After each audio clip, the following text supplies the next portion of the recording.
ओम नमः शिवाय। आयशु करते हैं सोमवार के दिन शिव पार्वती की बहुत ही धार्मिक कथा। दक्ष प्रजापति की सभी पुत्रियां गुणवती थी, फिर भी दक्ष के मन में संतोष नहीं था। वह चाहते थे कि उसके घर में एक ऐसी पुत्री का जन्म हो जो स्व शक्ति संपन्न हो एवं सर्वजनी विजयनी हो। अतः दक्ष एक ऐसी ही पुत्री के लिए तप करने लगे। तप करते करते अधिक दिन बीत गए। तब भगवती आधा ने प्रकट होकर कहा कि मैं तुम्हारे तप से प्रसन्न हूँ, तुम किसी कारण तप कर रहे हो। दक्ष ने तप करने का कारण बताया तो माँ बोली कि मैं स्वयं पुत्री रूप में तुम्हारे यहाँ पर जन्म धारण करूँगी। मेरा नाम होगा सती। मैं सती के रूप में जन्म लेकर अपने लीलाओं का विस्तार करूँगी। फलत भगवती आधा ने सती रूप में दक्ष के यहाँ जन्म लिया। सती दक्ष की सभी पुत्रियों में सबसे अलौकिक थी। सती ने बाल्यावस्था में ही कई ऐसे अलौकिक आश्चर्यचकित कार्य करने वाले कार्य किए जिन्हें देखकर स्वयं दक्ष को भी विश्वास नहीं हुआ। जब सती विवाह योग्य हो गई तो दक्ष को उसके लिए वर की चिंता होने लगी। उन्होंने ब्रह्मा जी से इस बारे में विषय में परामर्श किया और ब्रह्मा जी ने कहा कि सती आधा की अवतार है। आधा आदि शक्ति और शिव आदि पुरुष है। अतः सती के विवाह के लिए शिव के योग्य और कोई भी वर उचित नहीं है। दक्ष ब्रह्मा जी की बात मानने को सती का विवाह भगवान शिव के साथ कर दिया। सती कैलाश में जाकर भगवान शिव के साथ रहने लगी। भगवान शिव के दक्ष के दामाद थे, किंतु किसी वजह से दक्ष के हृदय में भगवान शिव के प्रति वैर और विरोध भाव पैदा हो गया। एक बार देवलोक में ब्रह्मा ने धर्म के निरूपण के लिए एक सभा का आयोजन किया था। सभी बड़े बड़े देवताओं सभा में एकत्रित हुए। भगवान शिव भी इस सभा में बड़े थे। सभा मंडल में दक्ष का आवागमन हुआ। दक्ष के आवागमन पर सभी देवता उठकर खड़े हो गए, पर भगवान शिव खड़े नहीं हुए। उन्होंने दक्ष को प्रणाम किया। फलत दक्ष ने अपमान का अनुभव किया। ऐसे केवल यही नहीं, उसके हृदय में भगवान शिव के प्रति ईर्ष्या की आग सी जल उठी। वे अब उनके बदला लेने के लिए समय और अवसर की प्रतीक्षा करने लगे। एक बार सती और शिव कैलाश पर्वत पर बैठे हुए परामर्श वार्तालाप कर रहे थे। उस समय आकाश मार्ग से कई विमान नल खल की ओर जाते दिखाई दिए। सती ने उन विमानों को देखकर भगवान शिव से पूछा कि हे प्रभु, ये सभा विमान किसके हैं और कहाँ जा रहे हैं? भगवान शंकर जी ने उत्तर दिया, आपके पिता ने बड़ा यज्ञ का आयोजन किया है। समस्त देवता और देवनीय इस विमानों में बैठकर उनकी आज्ञा में यज्ञ में सम्मिलित होने के लिए जा रहे हैं। इस पर सती ने दूसरा प्रश्न किया, क्या मेरे पिता ने आपको यज्ञ में सम्मिलित नहीं किया? भगवान शंकर जी ने उत्तर दिया, आपके पिता मुझसे बैर रखते हैं, फिर भी वे मुझे क्यों बुलाएंगे? सती मन ही मन में सोचने लगी। फिर बोली कि यज्ञ के इस अवसर पर अवश्य मेरी सभी बहनें आएंगी। उनसे मिले हुए बहुत दिन हो गए हैं। यदि आपकी अनुमति हो तो मैं भी अपने पिता के घर जाना चाहती हूँ, यज्ञ में सम्मिलित होना चाहती हूँ। भगवान शिव ने उत्तर दिया कि इस समय वहां जाना उचित नहीं है। आपके पिता मुझसे बैर रखते हैं, हो सकता है कि वे आपको भी अपमानित करें। बिन बुलाए किसी के घर जाना उचित नहीं होता। इस प्रकार सती ने प्रश्न किया, तो ऐसा क्यों? भगवान शिव ने उत्तर दिया, विवाहित लड़की को बिन बुलाए पिता के घर नहीं जाना चाहिए, क्योंकि विवाह होने जाने पर लड़की अपने पति की हो जाती है। पिता के घर से उसका संबंध टूट जाता है। लेकिन सती पीहर जाने के लिए हट करती रही, उन अपनी बार बार दोहराती रही। उनकी इच्छा देखकर भगवान शिव ने पीहर जाने की अनुमति दे दी। उनके साथ अपना एक गण भी साथ में भेज दिया। उस गण का नाम वीरभद्र था। सती वीरभद्र के साथ अपने पीहर पिता के घर चली गई। घर में सती से किसी ने भी प्रेम पूर्वक वार्तालाप नहीं किया। दक्ष ने उन्हें देखकर कहा कि तुम क्या यहाँ मेरे अपमान कराने आई हो?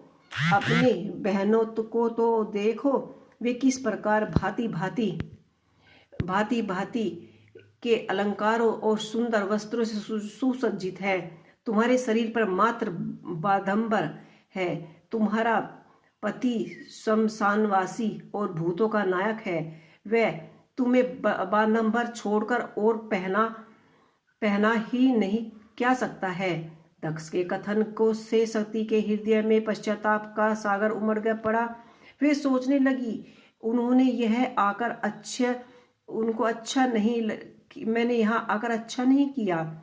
भगवान ठीक ही कहते थे, बिन बुलाए पिता के घर भी नहीं जाना चाहिए। पर अब मैं क्या कर सकती हूँ? अब तो मैं आ गई हूँ।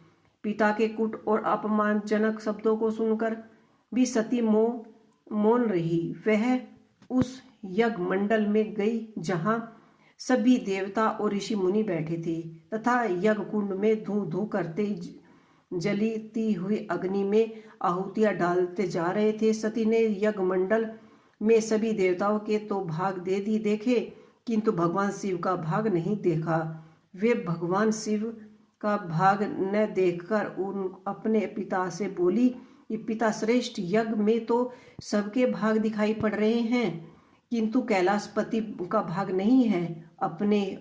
उनका भाग क्यों नहीं रखा? दक्ष ने गर्व से उत्तर दिया, तुमने पति शिव को देव नहीं समझा है। वह तो भूतों का स्वामी, नग रहने वाला और हड्डियों की माला धारण करने वाला है। वह देवताओं की पंक्ति में बैठने योग्य नहीं है। उसे कौन भाग देगा? सती के नेत्र लाल हो गए। उन्होंने मुखमंडल प्रलय के समान की भांति तेज दीप्त हो गया। उन्होंने पीड़ा से तिलकती मिलकती हुई कहा कि ओह, मैं इन शब्दों को कैसे सुन रही हूँ। मुझे धिक्कार है। देवताओं, तुम्हें भी धिक्कार है। तुम भी उन कैलाशपति के लिए इन शब्दों को कैसे सुन रहे हो जो मंगल के प्रतीक है और जो क्षण मात्र में संपूर्ण सृष्टि को नष्ट कर सकते हैं, उनकी शक्ति रखते हैं। वे मेरे स्वामी हैं। नारी के लिए उसका पति ही स्वर्ग स्वामी होता है। जो नारी अपने पति के लिए अपमानजनक शब्द को सुनती है, उसे नरक में जाना पड़ता है। पृथ्वी सुनो, आकाश सुनो और देवताओं तुम भी सुनो। मेरे पिता ने मेरे स्वामी का अपमान किया है। मैं अब एक क्षण भर भी जीवित रहने का नहीं सोच सकती। सती अपने कथन को समाप्त करते हुए यज्ञ के कुंड में कूद गई। जलती हुई आहुतियों के साथ उनका शरीर जलने लगा। यज्ञ मंडल में खलबली पैदा हो गई। हाहाकार मच गया। देवता उठकर खड़े हो गए।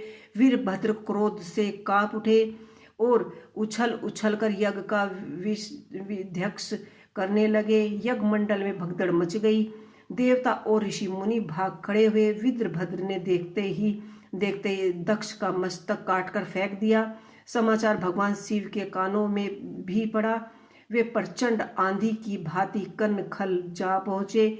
सती के जले हुए शरीर को देखकर भगवान शिव ने अपने आप को भूल गए और सती के प्रेम में और उनकी भक्ति ने शंकर जी के मन को व्याकुल कर दिया।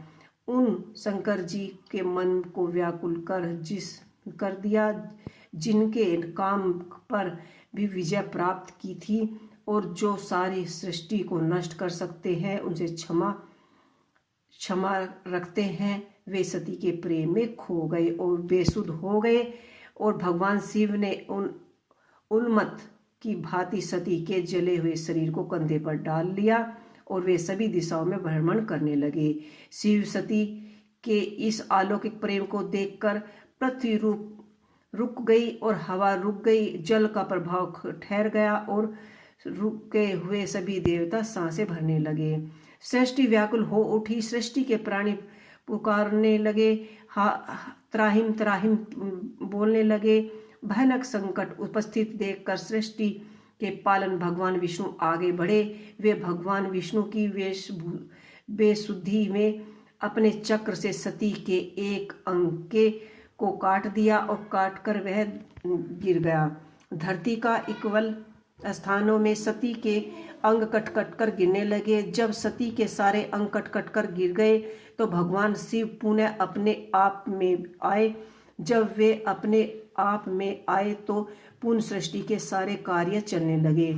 धरती पर जिन 51 स्थानों पर सती के अंग कट कट कर गिरे थे, वही स्थान आज शक्तिपीठ के नाम से माना जाता है। आज भी उन स्थानों में सती का पूजन होता है, उपासना होती है, ध्यान होता है और शिव और सती का प्रेम, शिव शक्ति के प्रेम के उन्हें अमर वंदनीय बनाया गया है। और पार्वती के रूप में जन्म के बाद में सती के विरह में शंकर जी की दयानी दशा हो गई और वे हर पल सती का ही ध्यान रखते और उनकी ही चर्चा में व्यस्त रहते।